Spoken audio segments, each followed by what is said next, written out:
सातवें फेज बहाली प्रक्रिया में आप जानते हैं कि माध्यमिक और उच्च माध्यमिक स्कूलों में शिक्षक बहाली प्रोसेस में छठे फेज में जो सीटें बचेंगी उसी सीट को सातवें फेज में ऐड करने की बात चल रही है। आखिर छठे फेज में जो सीटें हैं, किन किन सब्जेक्ट में सबसे ज़्यादा सीट हैं, किन सब्जेक्ट का प्रभाव सबसे ज़्यादा पड़ने वाला है और सातवें फेज की कंप्लीट बहाली प्रोसेस में किन सब्जेक्ट का सबसे ज़्यादा असर आप पे पड़ने वाला है, इन तमाम खबरों के साथ आप बने रहिए। इस वीडियो का लेंथ थोड़ा लंबा होगा, इसलिए आप कोऑपरेट कीजिए। इस वीडियो में क्लियर कट हो जाएगा कि सातवें फेज में छठे फेज के वैकेंसी से जो सीटें रिक्त हो रही हैं उनका असर क्या होने वाला है। जैसा कि अगर आप विगत दिनों से हमारे चैनल से अपडेट हैं तो आपको लगातार हम रेगुलर अपडेट करते आ रहे हैं कि छठे फेज में दो सब्जेक्ट हैं माध्यमिक विद्यालयों में, साइंस और सोशल साइंस। इन दो सब्जेक्ट की परिस्थिति इतनी बुरी है कि इनमें से एक भी सीट सातवें फेज में ऐड होने नहीं जा रहा।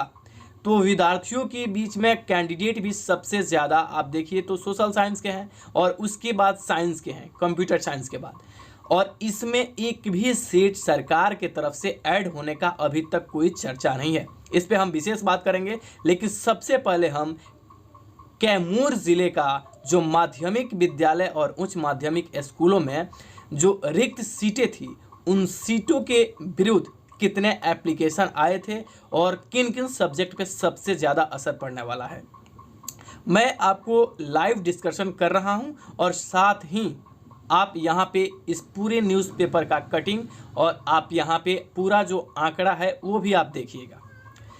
यहाँ पे देखिए सीधे तौर पे दिखाया जा रहा है कि माध्यमिक विद्यालय में हिंदी में 21 पद हैं।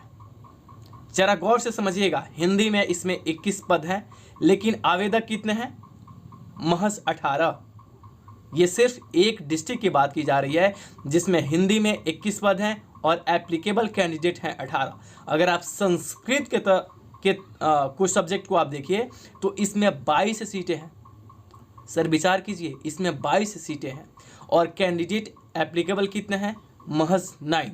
उसी प्रकार जब आप अंग्रेजी का देखेंगे तो अंग्रेजी में 29 सीट कैमूर में है और आप देखिए कि यहाँ पे एप्लीकेबल कितने हैं? 9। ये आंकड़ा सातवें फेज को समझने के लिए बहुत ज़्यादा ज़रूरी है। अब सबसे बड़ा जो दिक्कत और कठिनाई आ रहा है वो साइंस और सोशल साइंस और विज्ञान का आंकड़ा आप देखिए, यहाँ पे सीधा दिखाया जा रहा है कि 22 सीट है, मतलब महज 22 सीटें हैं और एप्लीकेबल कितने हैं? 1 to 6, 126 कैंडिडेट।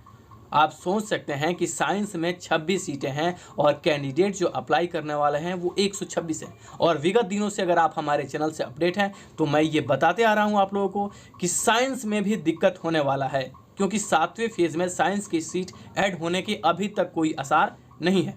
पूरी वीडियो देखिए, एक एक चीज़ क्लियर होने वाला है।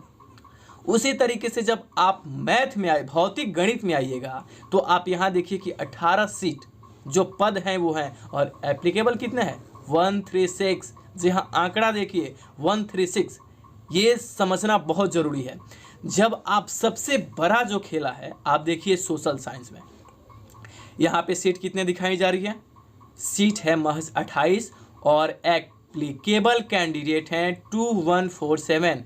2127 कैंडिडेट फॉर्म फिल किए हैं, वहाँ महज सीट है 28। ये आंकड़ा देखिए, ये आंकड़ा जानना इसलिए ज़रूरी है क्योंकि आपको अनुमान लगेगा कि जो ये सोशल साइंस में 2147 यहाँ कैंडिडेट दिखाए जा रहे हैं, अप्रॉक्सली यही वो कैंडिडेट हैं जो हर एक नियोजन इकाई में फॉर्म फिलअप किया है। अब देखिए शारीरिक शिक्षा जो है वो जो है उनका 8 सीट था और एप्लीकेबल कितने हैं? 61। उर्दू में देखिए 6 सीटें हैं और एप्लीकेबल हैं महज 2 कैंडिडेट।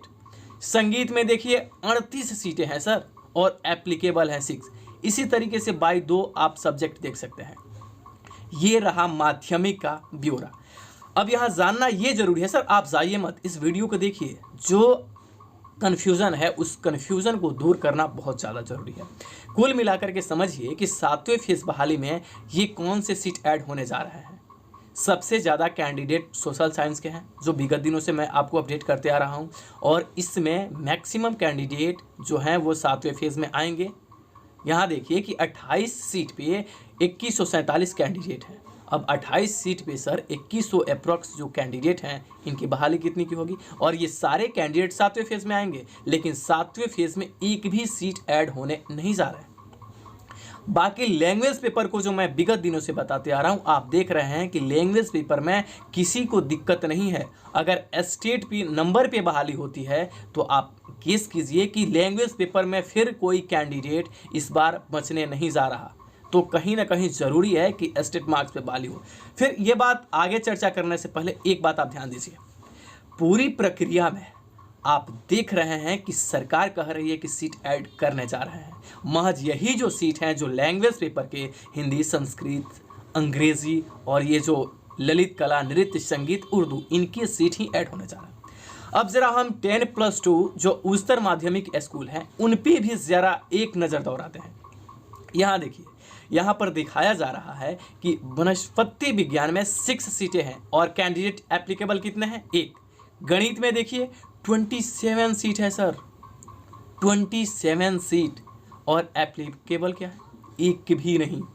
रसायन शास्त्र को देखिए 24, एप्लीकेबल एक भी नहीं। भौतिक में देखिए 30, एप्लीकेबल एक भी नहीं। हाँ, यहाँ भी एक चीज़ देखने वाली है कि छठे फेज में आप SST मतलब इतिहास, SST के अंदर इतिहास सब्जेक्ट को देखिए, जहाँ पे महज सीट हैं 2 और एप्लीकेबल है 136। ये आंकड़ा, विशेष आंकड़ा जो है एक एक सब्जेक्ट को बताना उचित नहीं है, लेकिन आप देख लीजिए इस चार्ट में, आप देखिए। अब आप बताइए सर, 80,000 विद्यार्थी जब नियोजन इकाई में जा रहे हैं, सरकार का अगर मंशा 80,000 कैंडिडेट को नियोजन इकाई में भेजने का है तो ठीक है, लेकिन सीधी सी बात है कि सरकार को और विद्यार्थियों को समझना चाहिए कि ज़्यादा से ज़्यादा और मैक्सिमम जो कैंडिडेट हैं उनका सिलेक्शन कब होगा? जब सीटें ऐड होंगी। और सीटें महज छठे चरण के ऐड होने से कोई फ़र्क नहीं पड़ेगा, क्योंकि ये वही कैंडिडेट हैं जो बीएड किए हैं और वही कैंडिडेट 7वें फेज़ में भी हैं। तो जो लैंग्वेज पेपर के कैंडिडेट हैं उनकी जो नंबर है वो नंबर ज़्यादा इंक्रीज़ नहीं होने वाला, लेकिन सीट कैंडिडेट की तुलना में बहुत ज़्यादा इंक्रीज हो रहे हैं। जबकि दिक्कत यहाँ सोशल साइंस और साइंस, साथ में कंप्यूटर साइंस की है, जिनमें सीट ऐड होने के आसार नहीं है सर। तो इन तीनों सब्जेक्ट के कैंडिडेट अप्रॉक्स 50,000 जो मेरिट में नहीं है, इनमें से 40,000 के समथिंग तो इन्हीं सब्जेक्ट के कैंडिडेट हैं। और बाकी जो लैंग्वेज पेपर के सर हैं उनका तो एक भी इंसान नहीं है जिसका सिलेक्शन इस बार जो ये नियोजन इकाई के तहत होगा। सबका कंफर्म है कि उनका नियोजन होना है। मैं विगत दिनों से आप लोगों से यही बात करता हूं कि सीट बढ़ाने की बात कीजिए आप, SST, कंप्यूटर साइंस और साथ ही साथ साइंस। इसके बाद आप देखिए हूबहू बिहार के जो 38 ज़िले हैं, यही आंकड़ा इसके इर्द गिर्द आपको देखने को मिलेगी। तो कहीं ना कहीं आप एक साथ आइए और कोऑपरेट कीजिए, एक दूसरे को आपस में मत लड़िए।